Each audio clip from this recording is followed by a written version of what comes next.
नमोस्तु महाराज। हम बहुत रोज से संकासन सुनता गए, ये पूरा संस्थान नहीं लेकिन 70% को समझाता है, रोज सुनता इसलिए ट्रेनिंग लेता हूँ, क्या बात करता आप सुनता के लिए। कोई बात नहीं, आप इंग्लिश में भी बोल सकते हैं, हम समझ लेंगे। आप बोल रहे हैं, हिंदी अच्छी बोल रहे हैं। हिंदी बोलना आता है लेकिन पूरा नहीं आता, चलेगा। हम दो क्वेश्चन हम पिताजी के क्वेश्चन है, सम्यक दर्शन होने के लिए पहले कारण क्या है। अब एक और क्वेश्चन, हमारा तमिलनाडु से आप लोग मगराज दर्शन बहुत मिलता नहीं है, उनके कालिक दोष होता नहीं थे, हमारे लोग पावल होता नहीं है, सम्यक दर्शन हम लोग को मिलना, आप लोग आने के लिए भी हम नमस्ते करते हैं। देखिए, पहले तो मैं कहूँगा एक बार इनका जोरदार अभिनंदन कर ले। ये जो तमिलनाडु में थोड़े से जैन हैं, ये सब हमारे संस्कृति के पुरोधा हैं।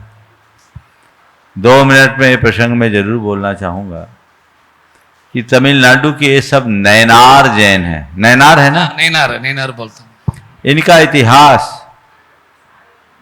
बहुत ही संघर्ष भरा है।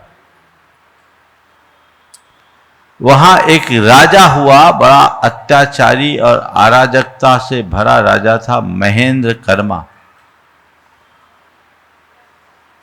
और वो एक बार किसी वजह से जैनियों के विरुद्ध हो गया। विरुद्ध होने की वजह यह थी कि वो जैन लड़की से शादी करना चाहता था। जैनी उसके आचार विचार व्यवहार को देखकर इससे सहमत नहीं थे।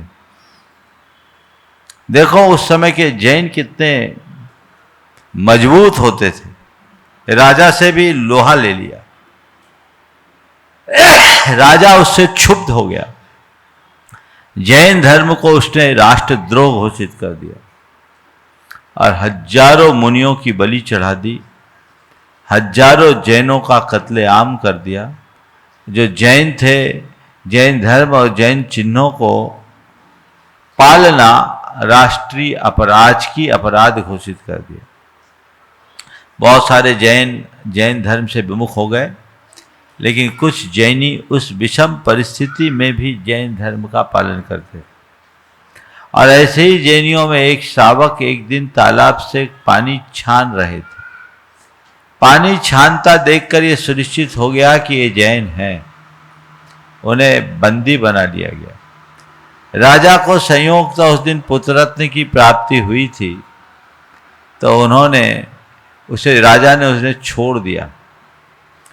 उनका स्वाभिमान जगा और वे वहां से निकलकर सीधे श्रवणबेलगोल गए।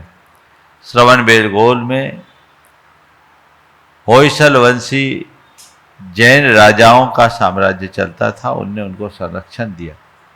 वे मुनि बने, धर्म शास्त्रों का अध्ययन किए। उन्हें एक बात ठानी, कब तक छिप छिप कर धर्म करेंगे, और उनका नाम पड़ा मुनि वीर सेन। और उन्हें संकल्प लिया, वो दक्षिण भारत से सीधे तमिलनाडु गए और ये तय किया कि 100 लोगों को जैन बना करके ही आहार ग्रहण करूंगा। जब तक 99 होते हुए आहार नहीं लेते, 100वां होता तब जैन आहार लेते। और उनके द्वारा जो वापस लौटने वाले लोग थे, वे ही थोड़े से नैनार तमिलनाडु में बसे हुए हैं, है ना, जो आज है। और ये कट्टर दिगंबर जैनी हैं। और तमिलनाडु जो एक समय जैनों के बाहुल्य से भरा था, अब लगभग बहुत थोड़े हैं, लेकिन फिर भी जो है बहुत पक्के हैं। आपने सम्यक दर्शन की प्राप्ति का सरल उपाय पूछा है। मैं ये कह रहा हूँ, तमिलनाडु का जैन इतिहास पढ़िए। पंडित मल्लीनाथ शास्त्री की एक कृति है, तमिलनाडु का जैन इतिहास। हर व्यक्तियों को पढ़ना चाहिए, आंखें भर उठेगी। बहुत संघर्ष और त्रासपूर्ण इतिहास रहा है। और दूसरा है दक्षिण भारत में जैन धर्म का इतिहास, पंडित कैलाश चंद्र सिद्धांत शास्त्री की। ये दूसरी पुस्तक भारतीय ज्ञानपीठ से प्रकाशित है। सभी जैनियों को पढ़ना चाहिए, अपने इतिहास और परंपरा को जानने का प्रयास करना चाहिए। तो ये घटना भी उसी में लिखी है। तो मैं आप सबसे कह रहा हूँ, सम्यक दर्शन को प्राप्त करने का सबसे सरल मार्ग सच्चे देव शास्त्र गुरु का अनुरागी बनना, उनके संसर्ग और सानिध्य में रहना। उनके संपर्क और सानिध्य में रहने से अपने आप चीज़ें समझ में आने लगती है। शास्त्र का स्वाध्याय भी उसमें एक विशेष निमित्त बनता है। इन्हें प्रमुखता से देखना चाहिए। नमोस्तु।